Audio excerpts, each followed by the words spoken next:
So, a unique piece of scenery and lovely surroundings, all to ourselves, nobody else. This particular area was rather down on the high Alps, where they have the winter sports, where you've seen them doing the Olympic Games right up high, and they get plenty of snow up there, in fact almost too much from time to time. Hence the floods in the rivers down further downstream in the summer. But this was below that sort of level. They probably get a bit of snow in the winter, but not much. I already knew of some of the wine areas of France, but I had been told of the wonderful beauties of this particular area. This made me resolve to go and have a look at it myself. I knew it was extremely difficult to canoe through it, and therefore I made up a party of very able canoeists to join me on the expedition. This part of the world used to grow all the herbs and things for the scent industry in Provence further south. Now the people in Provence can make these scents artificially, and so most of this scent industry has gone fut as far as the farming is concerned, and only lavender is grown, which has a large production of oil. Result is that all the villages have now stand deserted. Jack Spuhler said it felt like zombie country in Africa.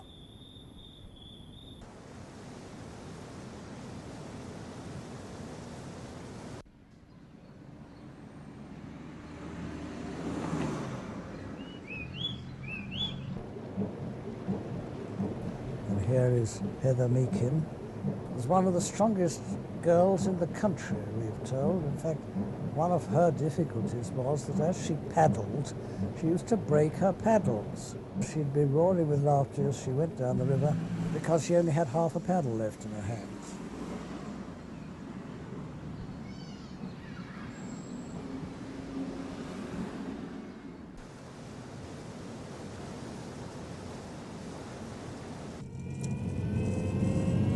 This pass is a difficult one.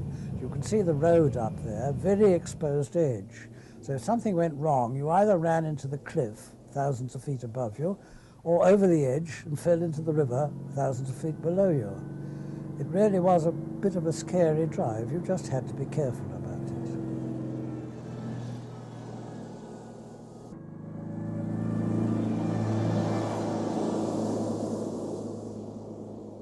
Well, that van belonged to one of us, I can't remember which. And every now and again on this wonderful road we met herds of sheep. What they do with these sheep is all through the winter they leave them in the bottom down by the sea, and then as that gets burnt up in the hot summers, they are brought up to the top of the mountains to the good pastures up there. The river is peculiar in that it runs across the run of the mountains. The mountains run north and south and have valleys in between. This river runs east to west and has to cut its way through these mountain ranges. That is an old Roman bridge, I believe, and has to cut its way through these mountain ranges, which is why it goes into these deep, deep gorges.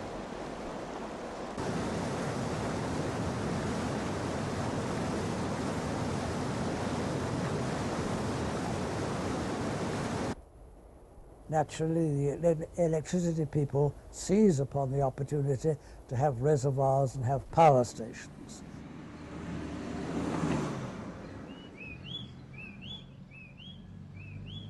From the bottom of this one, water was actually piped away to a little reservoir a few hundred yards further on down, and there again the powerhouse was in the reservoir wall. So a certain amount of water gets into the river and goes on downstream to the first available town, Castellane.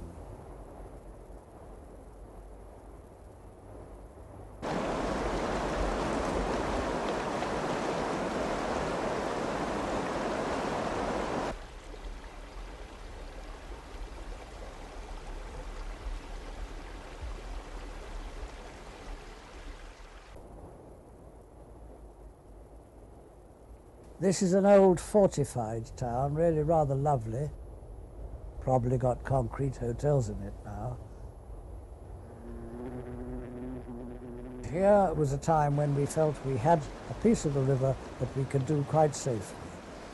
It was fairly easy. There were one or two difficult bits, but manage it we could. Folding canoes again, soft rubber-hulled skins, canvas decks, build up the frame, put them into the skins, and get them into the water. Life jackets were a bit quaint then, weren't they? So here we were, floating down a most wonderful river with absolutely clear water. It was astonishingly clear. We could even see our own shadows on the bottom of the river. We could even see the fish in the river quite easily and clearly. And did they take any notice of us? No. The width of the river and the sandbanks, it was gravel actually, on either side, accounts for the floodwaters in the winter, when torrents come down and fill that lot up, and the thing becomes a raging mass of water. So the river may not be exactly the same shape 2 summers running, because the sandbanks get moved.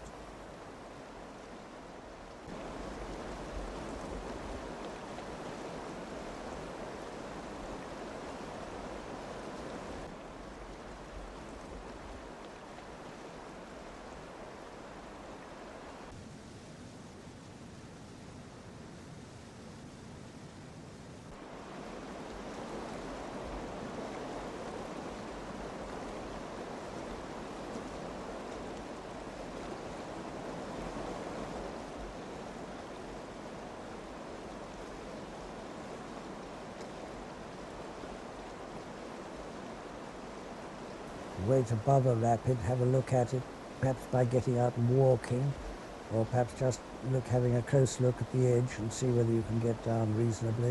If it looked safe enough, on you'd go. Jimmy, very pretty paddler, beautiful ferry glide to avoid a rock, and go round, very prettily done.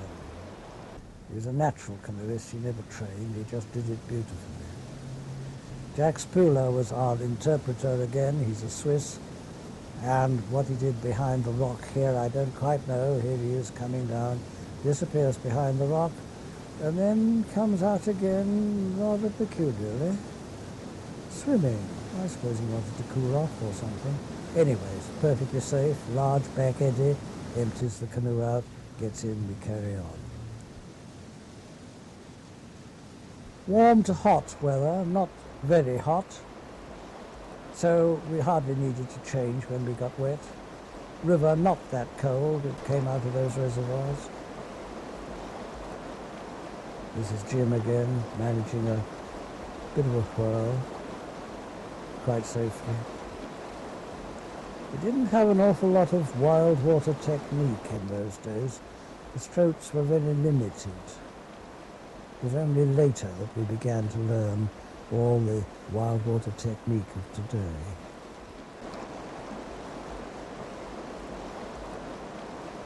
Always in line astern, as you see, fairly far apart if we could be, so that the leader could go down first, or we could stop if we were held back by him.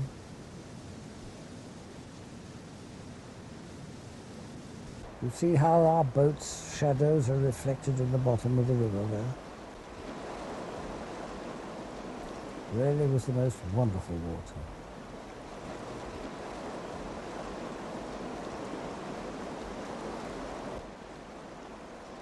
Those days, don't forget, the boats were folding canoes with rubber skins, and they broke fairly easily, so we didn't necessarily do the very difficult bits.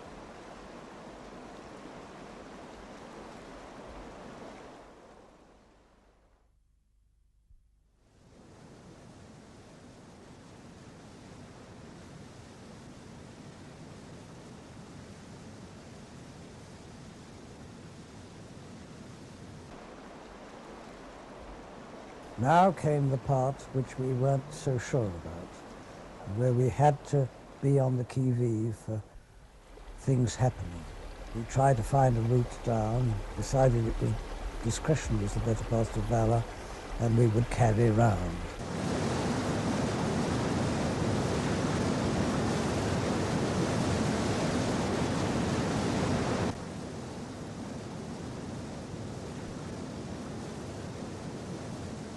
Wasn't really our cup of tea, so we decided to portage. Meant carting the canoes up to the road, getting in again below. And here is Heather Meakin doing a very clever cross ferry glide. You had to be a proficient canoeist to do water like this. You can't just jump into a canoe and go. It needs skill.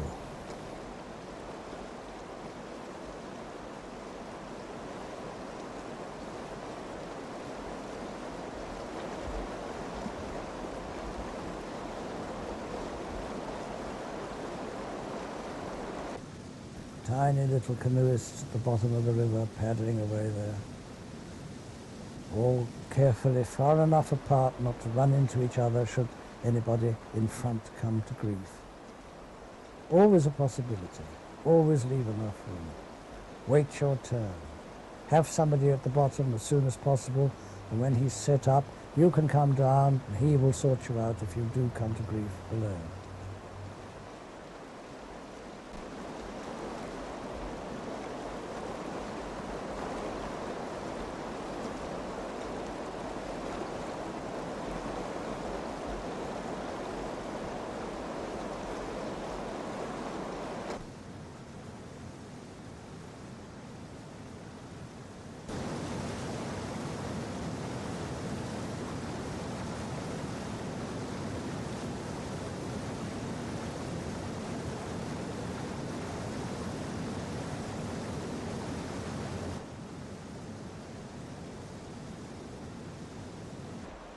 The various growths in the place were rather sparse.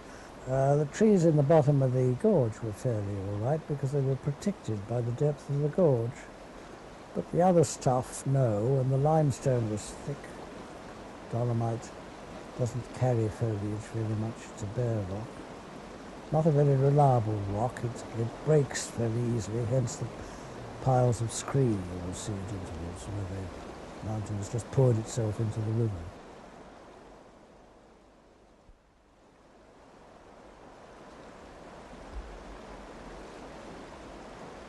Gets far too difficult for us in our folding canoes. And no guide to tell us what's round the corner. Look at it, look at the width of it.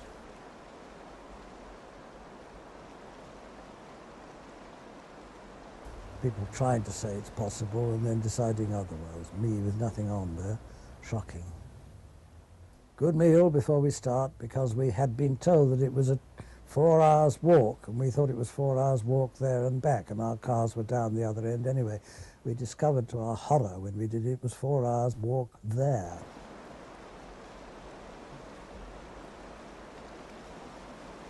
And here we are starting off.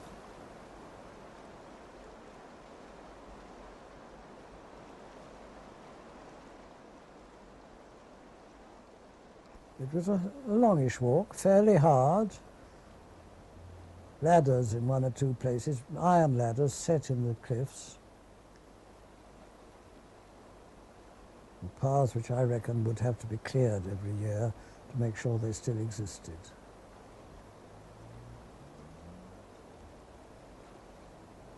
Path very much tucked in amongst the rocks and the greenery on the sides. That's Eric Totty in the lead. Now a veteran of great age who enjoyed his 80th birthday enormously by seeing an albatross as he went round Anglesey by canoe. One place on this river in the gorge, they've had a rock fall, which means that if you go through by canoe, you've either got to portage over the top or go underwater and into a tunnel to get through.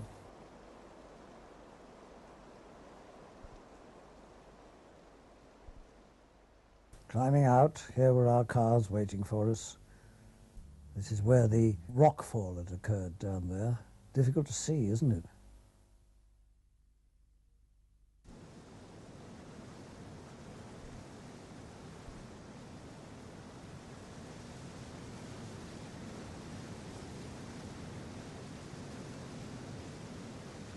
The road climbed out of the gorge. We came out of the end of this line of mountains into a plain, wide valley. This river flows into the Durance, which flows in its turn into the Rhone. So at the end of a lovely journey, dolomitic rock, look at the strata showing how it's been twisted and bound. Wonderful roads cut into the cliffs like this. Beautiful scenery in its way, although it was distressing on top where they had worked so hard at agriculture. There were one or two herbs left. In fact, I remember here a field of lavender, which was absolutely lovely. Lavender because it has a lot of oil in it and is therefore still worth growing.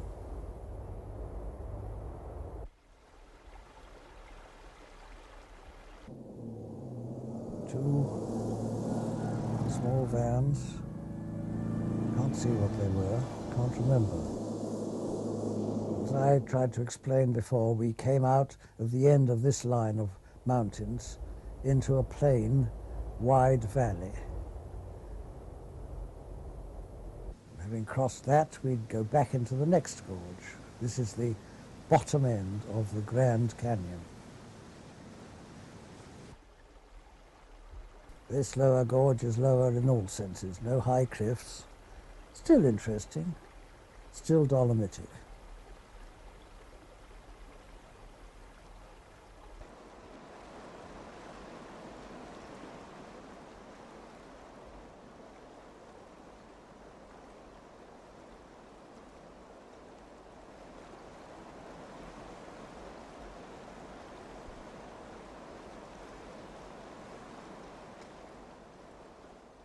Here is the little dam where they took the water off to Aix-en-Provence. We wondered whether we would do the aqueduct. It looked very canoeable and quite smooth, but decided we ought to stay with the river, and so we got in again below it.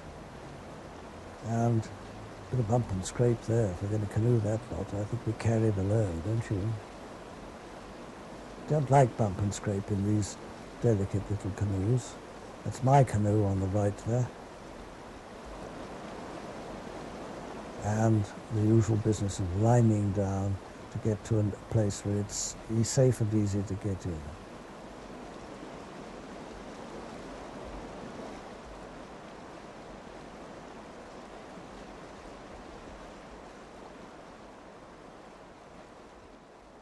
Quinson, where we stopped for a meal and had rather an interesting experience.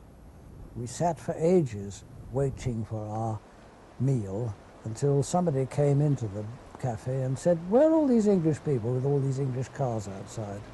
And we got more than well treated after that.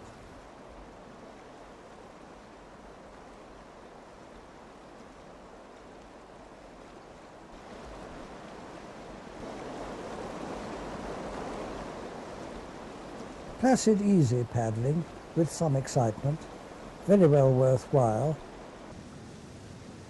Heather, yes, Heather, that strong woman who braked her paddle. She didn't on this occasion.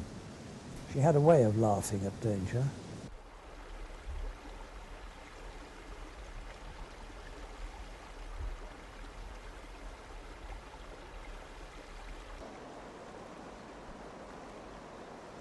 A cave to look into, no depth, no danger, but quite amusing to go caving as well.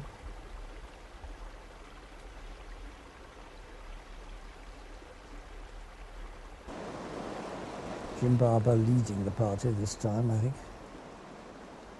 Windy little river. Maximum difficulty down here, 4, no more. This certainly isn't 4. It's more like 2.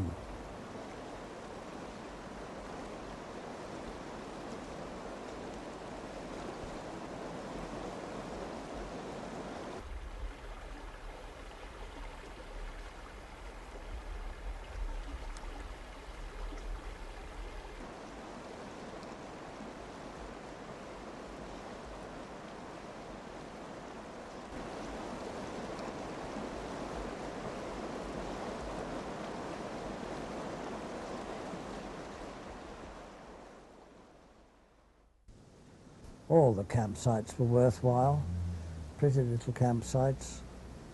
I do remember one where we suffered from horseflies rather badly, or clegs if you like. That grey little chap with black dots on it. They seem to eat us, and they're very savage, you know.